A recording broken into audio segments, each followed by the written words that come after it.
ओम शांति।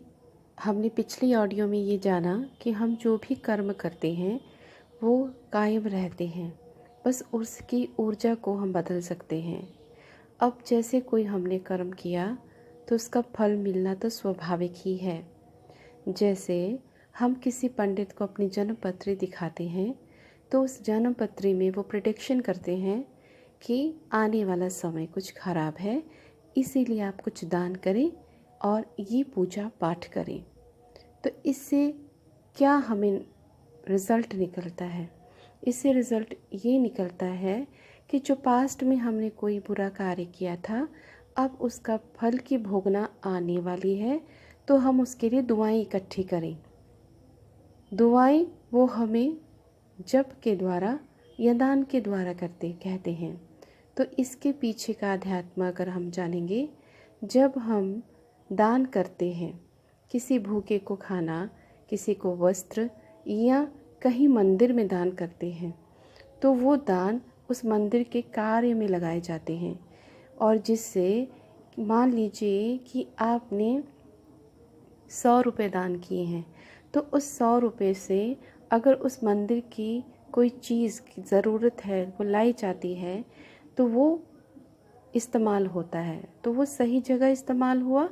और साथ में जो अगर आप दान ना करते तो हो सकता था कि उस पैसे की कमी आती और उससे वो वस्तु ना खरीदी जाती, लेकिन आपने दान किया, उससे मंदिर की कोई वस्तु आई या किसी गरीब की मदद हुई, जिससे उससे कौन सी एनर्जी निकली?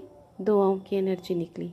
तो आपने दान किया, दुआएं इकट्ठी की, और साथ में जब आपने दुआएं इकट्ठी की तो दुआएं हैं एलिवेटेड थॉट, यानी कि आशीर्वाद।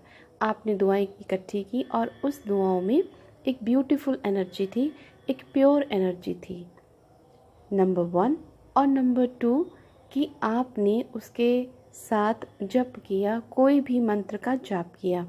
और जो भी मंत्र हैं संस्कृत में, वो सभी क्या है, हमें परमात्मा से जोड़ते हैं और बहुत ही पवित्र शब्द हैं। जब हम उसका रेगुलर पवित्र मंत्रों का उच्चारण करते हैं तो हमारे अंदर एक पवित्र ऊर्जा का संचार होता है, या कह लीजिए कि कॉस्मिक एनर्जी, परमात्मा की ऊर्जा की एक फ्लो होना शुरू हो जाता है, जिससे कि हमें अच्छा लगता है। और हमारा जो है वो वक्त आया भी और वो टल भी जाता है, जिससे कि हम कहते हैं कि हमने ये उपाय किया तो हमें इसका बहुत अच्छा नतीजा मिला। अब इसके पीछे अगर हम अध्यात्म की तरफ देखें तो बाबा हमें यही कहते हैं कि दुआएं इकट्ठी करें, दुआएं दें। तो हम इसे सूक्ष्म में कार्य करते हैं। अध्यात्म हमें सूक्ष्म में कार्य करना सिखाता है, जिससे कि हमारा संस्कार परिवर्तन होता है हमेशा के लिए, और हमारे मन से उन सभी आत्माओं के प्रति जो घृणा थी, जो द्वेष था, जो नफ़रत थी, जो कंपैरिजन थी, जेलस थी, वो ख़त्म हो जाता है। जब हम सूक्ष्म में काम करते हैं, हम कहते हैं कि परमात्मा सबका भला हो, विश्व का कल्याण हो, तो उसमें सभी विश्व की आत्माओं को ये ऊर्जा जाती है, जिन्हें हम जानते हैं या नहीं भी जानते। क्योंकि अगर सूक्ष्म रूप में देखें तो हम सभी आत्माएं एक दूसरे से कनेक्टेड हैं। जब हम ये सूक्ष्म में दुआएं देते हैं और एक एनर्जी फ्लो होती है प्यार की, पवित्रता की, माफ़ी की, स्वीकृति की और सेल्फ रियलाइजेशन की, तो ये सारी शक्तियाँ, ये सारे बल उस वक्त काम करते हैं। जब इतने सारे बल काम करते हैं तो वो दुआएं भी काम करती हैं, जिससे कि हमारा जो कोई भी ऑब्स्टिकल, कोई सिचुएशन अगर आ रही है तो उसको हम साक्षी होकर देखना शुरू कर देते हैं। हमारा मन साइलेंट हो जाता है, मन कोई भी विचार नहीं करता और हम उसे साक्षी होकर देखते हैं, मन ही मन शांत रहते हैं। हमारी स्थिति तब वैसी हो जाती है। कहने का भाव अर्थ ये है कि जब हम अध्यात्म में ये कार्य करते हैं तो ये कार्य जड़ से होते हैं। और जब हम स्थूल में कार्य करते हैं वो कुछ अल्पकाल के लिए होते हैं, थोड़े समय के लिए होते हैं। कार्य वो करते हैं लेकिन वो थोड़े समय के लिए होते हैं। लेकिन अध्यात्म में हमारे संस्कार परिवर्तन भी होते हैं, दिव्य गुणों की धारणा भी होती है। ये सारी धारणाएं, ये सारे गुण एक दूसरे के साथ कनेक्टेड हैं। जब तक हम कहते हैं कि हम परमात्मा को पाना चाहते हैं, ध्यान नहीं लगता, ऐसा नहीं होता। ये सब का मूल फाउंडेशन यही है कि जब तक हमारे पास कोई पवित्र ऊर्जा नहीं होगी तब तक हम उस हाईएस्ट ऊर्जा तक नहीं पहुंच सकते। उसके लिए जो पवित्र ऊर्जा हमने इकट्ठी करनी है, जिसे कि हम पुण्य का खाता कह सकते हैं, तो पुण्य का खाता भी है प्योर एनर्जीज़ को इकट्ठा करना। तो उसके लिए सबसे पहले है दुआएं देना। हम सारे विश्व के लिए कल्याण की भावना रखें, और जो हमारे साथ हैं, जिनके बारे में हम बुरा सोचते हैं, उनके लिए कल्याण की भावना रखें। परंतु इस सारे दुआओं के पीछे आपकी इंटेंशन भावना बहुत अच्छी होनी चाहिए। अगर आप मुख द्वारा एक रटे हुए कैसेट की तरह अगर उसे बोलते जाएंगे और आपका ध्यान कहीं और है, आपका भाव कहीं है, वो फल देगा, लेकिन इतना नहीं, क्योंकि भावना भी दिल से होनी चाहिए। क्योंकि जो ये सूक्ष्म में जो कार्य है ये भावना से होता है, स्थूल से कुछ भी नहीं होता, आर्टिफिशियल कुछ नहीं होता। क्योंकि परमात्मा की ऊर्जा जो है, जो ये एनर्जी है, ये इंटेंशन समझती है। क्योंकि कहते हैं ना कि भगवान भावना के भूखे होते हैं। तो हमने अगर किसी को दुआ देनी है तो सबसे पहले उसके पीछे हमारे अंदर उसके प्रति प्यार की भावना, स्वीकृति की भावना, एक्सेप्टेंस जिसे कहा जाता है, और माफ़ी की भावना ये ज़रूर होनी चाहिए। जब तक ये तीन चीज़ें नहीं होंगी तो जो दुआएं हम कर रहे हैं ये इतना समर्थ नहीं जाएगा। ये काम करेगा लेकिन हल्के से आपके संस्कार परिवर्तन ही होंगे, आपके दिव्य गुण धारण नहीं होंगे। आप अध्यात्म में चल तो रहे होंगे, लेकिन अध्यात्म में चल तो रहे होंगे लेकिन फिर से वो परेशानियाँ, वो हर चीज़ जो साक्षी दृष्टा बनने की बाबा अभ्यास बोलते हैं वो नहीं कर पाएंगे।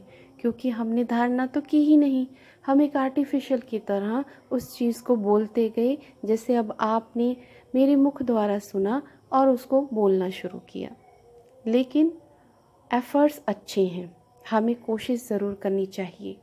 और ये कोशिशें भी बहुत अच्छी हैं, ये छोटे छोटे टूल्स हैं, कह लीजिए कि ये छोटी छोटी प्योरिटीज़ हैं। इन छोटे छोटे प्योरिटीज़ को इकट्ठा करेंगे, बूंद बूंद से सागर भरता है, इकट्ठी करेंगे तो हमारे अंदर जो और बाहर जो इम्प्योरिटी की पैचेस पड़ गई हैं वो अपनी जगह बदल लेंगे। उसकी जगह प्योर वाइब्रेशन, प्योर जो एनर्जी वो आ जाएगी। जैसे कि हम स्वमान लेते हैं, हम स्वमान बोलते हैं, तो स्वमान जो है उसको बोलते बोलते एक प्योर ऊर्जा है, उसको बोलते बोलते हमारे अंदर उसकी एनर्जी भरनी शुरू हो जाती है, और जो हमारे अंदर जो इम्प्योर एनर्जी होती है वो बदल जाती है, वो रिमूव हो मतलब कि वो चेंज हो जाती है। तो कहने का मतलब यही है कि हमने स्थूल में तो कार्य करना ही है, लेकिन स्थूल में बहुत कम, रूहानियत में और सूक्ष्म में ज़्यादा कार्य करना है, ताकि हमें स्थूल में वो शक्ति ज़्यादा ना लगानी पड़े, कर्म इंद्रियों से ज़्यादा कर्म ना करना पड़े। अगर किसी को समझाना भी है तो हमारे अंदर की इंटेंशन इतनी अच्छी, इतने पुण्य के खाते, भगवान के साथ कनेक्शन इतना अच्छा होना चाहिए, ज्ञान का जो यूज़ है वो इतना ज़्यादा होना चाहिए, और योग का अभ्यास भी इतना प्यारा होना चाहिए कि हमारा जो है बाहर की तरफ जोर कम लगे, बाहर की तरफ हम ज़्यादा कार्य न करें, करना न पड़े। और ये जो भीतर की ऊर्जा है, जो परमात्मा की ऊर्जा, हमने पवित्रता की ऊर्जा जो इकट्ठी की है, ये सारा कार्य कर दे। तो ये पिछली ऑडियो में यही सुना कि कर्म जो है कभी टलता नहीं है, लेकिन इसकी एनर्जी को हम चेंज कर सकते हैं। तो जितनी भी है, जितनी कोशिश हो सके सारा दिन में आपने अपने शब्दों पे ध्यान देना है और प्योरिटी का ध्यान रखना है। और प्योरिटी का जितना ध्यान रखेंगे, जितना आप ये दुआएं इकट्ठी करेंगे, जितना आप इस पे चलेंगे उतनी धारणा होती जाएगी।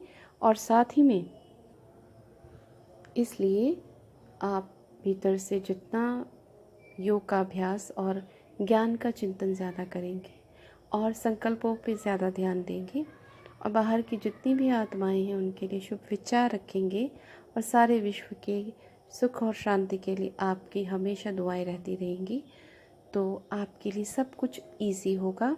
और जो कर्मों का फल पिछले जन्म का या इसी जन्म में जो कोई भी गलती की है, तो उसका जो फल जो हमें मिलने वाला है, तो उसकी एनर्जी हम अपने आज के अच्छे कर्म से उसे चेंज कर देंगे, तो वो पेपर भी पास हो जाएगा।